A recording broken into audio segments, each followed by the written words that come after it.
В небольшом офисном здании в центре Чикаго, где стеклянные стены отражали шумный город, день начинался обычно. Люди торопливо проходили мимо стойки ресепшн, в лифтах переговаривались о встречах. И только один человек заметил, как в холле появилась маленькая девочка. Ей было всего 7. На ней было старенькое платье, немного великоватое, и ободок со сбившимся бантом. Девочка по имени Лили сжала в руках мятый лист бумаги.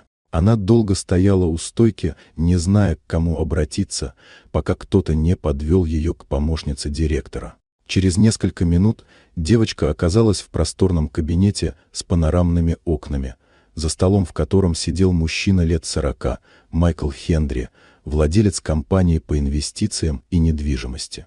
Он сразу понял, что она пришла не по делам. Смущенная, она протянула ему бумагу. Это было не резюме, а неуверенно написанное от руки письмо. В нем говорилось, что ее мама, Сара, находится в городской больнице, у нее тяжелое заболевание и требуется срочная операция. Денег на нее не было. Девочка написала, что готова работать, убирать, мыть полы, помогать, лишь бы спасти маму.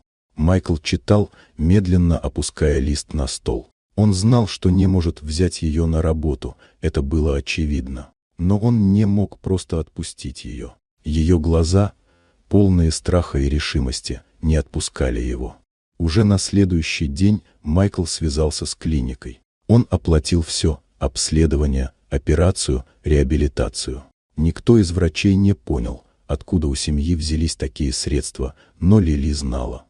Она приходила в больницу каждый день после школы, держала маму за руку и рассказывала о добром человеке, который помогает, как в сказке, только это не сказка. Сара пошла на поправку. Через несколько недель она смогла встать с больничной койки, а спустя пару месяцев вернулась к работе. Майкл не хотел публичности, не ждал благодарностей, но однажды утром он получил письмо. На листе были неровные детские буквы. Лили писала, что он изменил ее жизнь, и что теперь она мечтает вырасти и тоже помогать другим. История не попала в новости, никто не рассказал о ней в социальных сетях. Но в одном офисе в Чикаго, на краю стола, до сих пор стоит рисунок. Маленькая девочка держит за руку мужчину в костюме, а на фоне радуга. Вот такая удивительная история. Дорогие друзья, если вам понравилось видео, поставьте лайк, а также подписывайтесь на канал, впереди еще много интересного.